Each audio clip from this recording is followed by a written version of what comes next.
parce que xam naa dossiers yi bari na ci wàllu yoon jamono ji wax ci le cas de Pape Cheikh Diallo ak ñi ñu jàppandool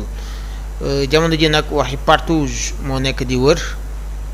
wax ji bari na ci trop lu ñuy tuddee ay partouze ca Mamel xawma ca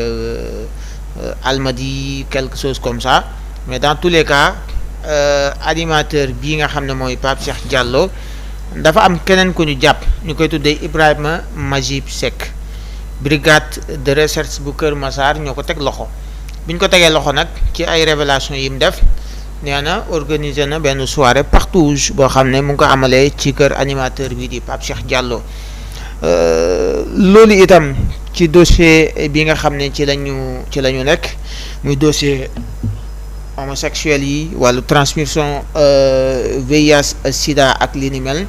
loolu yëpp ay révélation la yoo xam ne mu ngi ciy génnaat muy loo xam ne tiital nañu bare pratiquement boobu itam ban jàngat ngay def ci partouze beeg yeneen yu bees yi nga xam ne mu ngi ñëwaat ci dossier bi muy arrestation yu yees yi ak itam lan la ñu mën a xaaraat ci kanam parce que dossier bi dafa mel ni looy gën a dem muy gën a diis ci bëtu sénégalais yi. waaw plein de surprises déjà. Mais l'affaire n'a pas fini de révéler tous ces secrets loolu laa gëm parce que tout simplement c'est un réseau boo xamante ni certes justice mën na ko cerner gendarmerie mën na jàpp ñu bëri mais gëmuma ne mën na leen jàpp ci diir bu gàtt mënul nekk parce que déroulement ñoom lu ñuy def moo tax day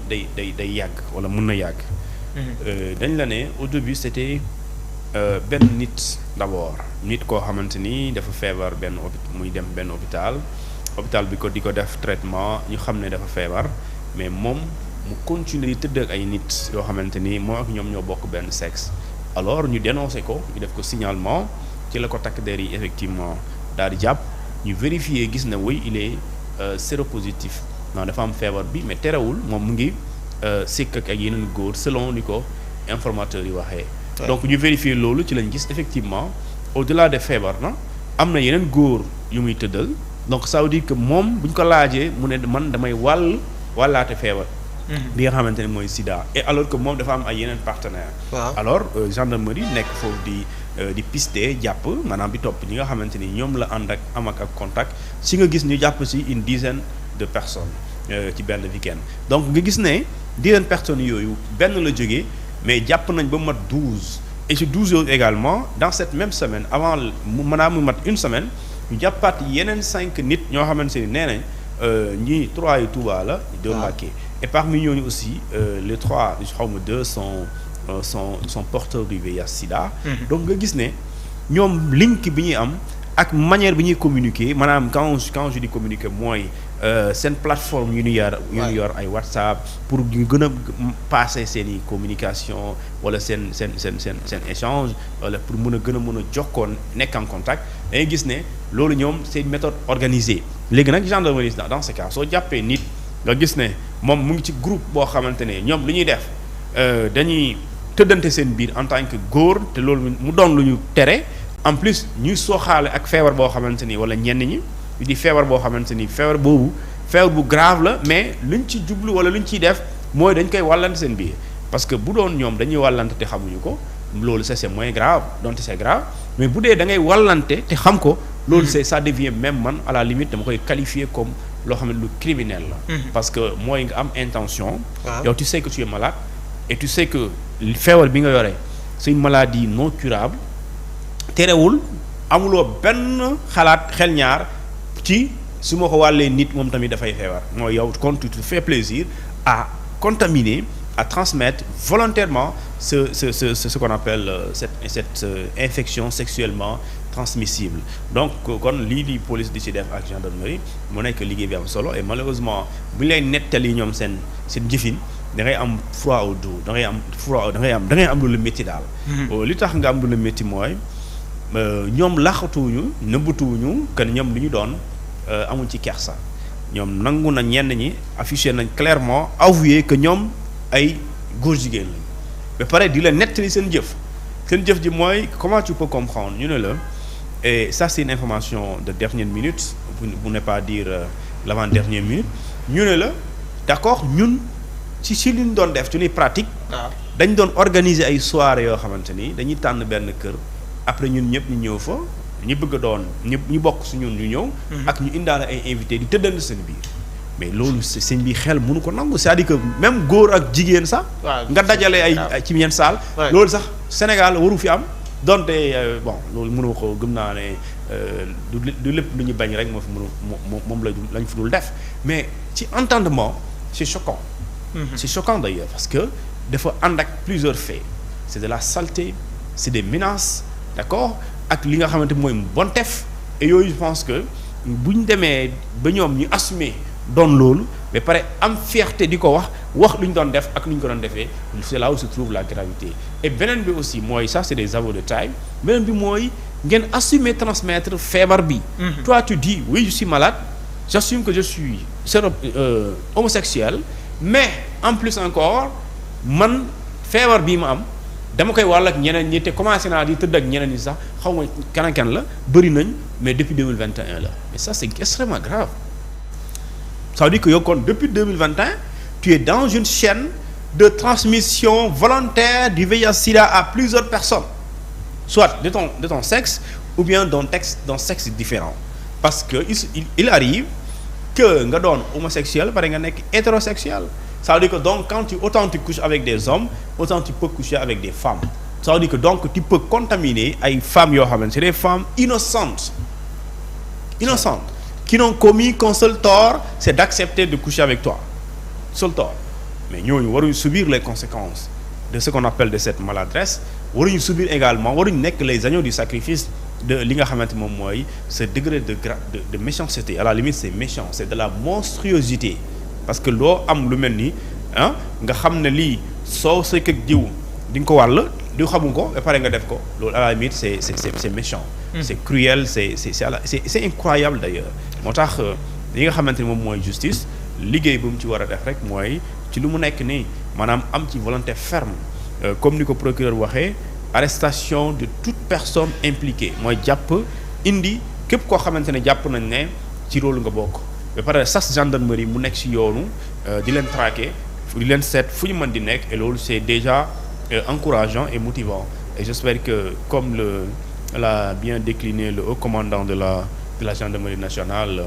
Martin Faye man ça me rassure mooy gendarmerie dina gën a taxaw ba lépp luy defkatu ñaawteef muy def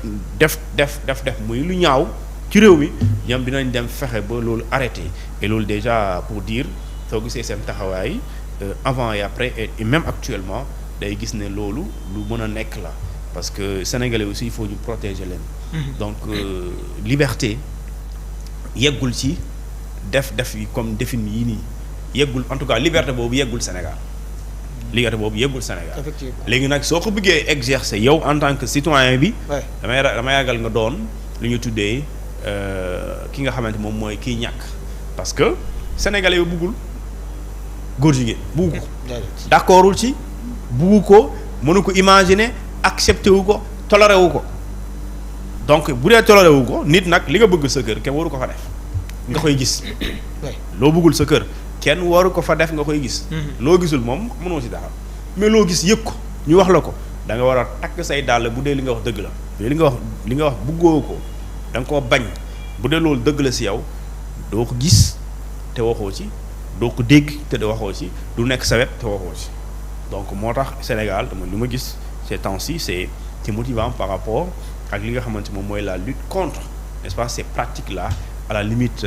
qui dépasse même l'entendement parce que ma bëgguma leen sax comparer ak mala parce que mala sax bu amoon xel di xalaat du def loolu et loolu je pense que mënoo nekk jullit di nekk di sikki sàkk baax na wala baaxul maanaam dafa bon et parce que yàlla moo ñu ko jàngal et dafa bon parce que société yi nekk ci lu baax ñoom ñoo ñu jàngal ne lii bokk na lu gën a bon ci àdduna donc loolu en tant que croyant wala koo xamante ne yàlla dimbalal la tuuti nga bokk société conservatrice comme le Sénégal da ngay xam ne jëf du bon la donc loolu c'est pas un débat moo tax ñi nga xam ne ñoom ñooy autorités yi ñoom ay comme ñun lañ d'accord dañoo jóge ci ay kër ñu jàngal leen ci seen kër yi avant ñuy màgg bay jiite ñu xamal leen ne lii baaxul nit du ko def ñooñu ñoo jiite donc ñooñu aussi il faut nga ñu xam li ngay bañee noonu lañ ko war a bañee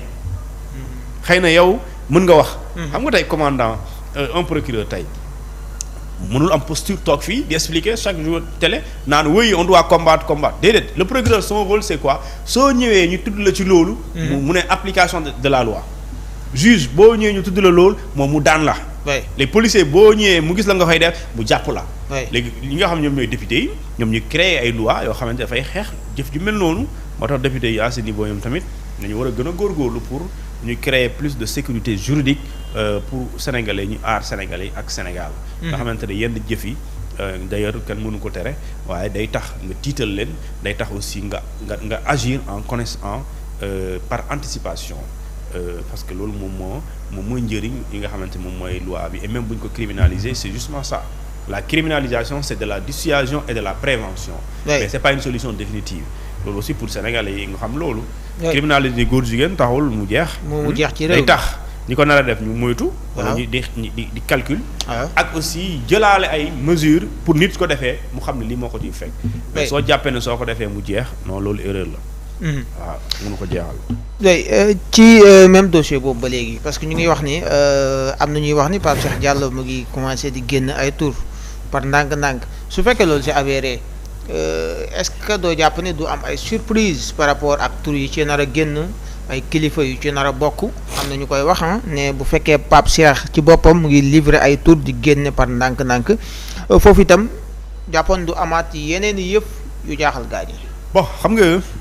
loolu mooy coopération judiciaire bu fekkente ni dafay wax loolu il coopère avec la justice et coopérer avec la justice aide ki nga xamante moom la ñuy jàppale day jàppale ki ñuy jàpp dafay jàppale pas forcément da koy dédouaner mais day tax ñu autorité judiciaire bi. xam nga bu doon dafay dis yow mu oyof sax mais taxul mën na loolu waxin la quoi. ba nga war a coopérer et ñu bëri tey ñu ngi coopérer ak justice am na loo xam ne naroon na leen dalu leen alors. Pape Cheikh Diallo muy ku mën di doon moom moo gën a siiw ku mën di doon dans cette affaire. bu dee da nga xam kenn sa partenaire yow da nga war a wax. bu dee da ngaa bëgg bu dee dese nga tuuti bëgg sa réew. waaw parce que li tax ma ne da nga war a wax mooy enquêteur yi moom xamul moom xelam lay demee topp piste am flair enquêteur bi am flair mu am gis numéro mu ne lii su ma ko toppee mën naa jàpp nit. moom xamul mais yow xam nga kan nga sikkal yow xam nga luy sa fréquentation yow même bu dee 10 ans la boo xalaatee tuuti mën nga xam ñi nga doon sikkal ñëpp mais ñoom xam nga leen la moo gën a yomb nga dénoncer ko dénoncer leen du yow da nga leen yéene kaso mais da nga leen di dénoncer pour sauver société bi. parce que ñoom bu ñu nekkee ci mbedd mi parce que il faut ñu xam ces homosexuels là yu ñu jàpp bu dee yoon daf leen àtte ba yoon nee na vous êtes des ba ñu parce que man. mënuma leen par exemple du ma ci am bàkkaar su ma waxee ay homosexuel lañ parce que bu fekkente ni loolu am sida plutôt excuse-moi. du ma ci am bàkkaar bu fekkente ni dama wax loolu parce que li tax ma am sañ-sañ wax loolu mooy yoon moo wax ne ñoom danoo am li ñuy tuddee. sida parce que loolu c'est médecine moo koy déterminer. xam nga man médecine amul preuve que ne quand je dis médecine mooy fekkoo leen ñuy def mais médecine am na preuve que ne ñii am nañ feebar. léegi supposons ñoom lu ñuy yàgg-yàgg ci kaso bi dañuy génn lu ñuy yàgg-yàgg ci kaso bi dañuy génn te mënoo leen tëj plus de 10 ans supposons bu dee nekkul crime c'est-à-dire que donc fii nous sommes en 2026 mënuñu nekk ci kaso bi jusqu'en 2036 caa ci waxin quoi léegi ñoom bu ñuy génnee dañuy duggaat société bi bu ñu génnaatee da nga leen mën a wax doo leen dëkk Sénégal fii la ñuy dëkk de dañuy continuer dañuy dëkk te mënoo leen wax ne seen mbokk yi dooteen wax seen mbokk yi certes mën nañu am gêne sur société bi mais n'empêche ay sénégalais la dañuy duggaat société bi léegi nag ñooñu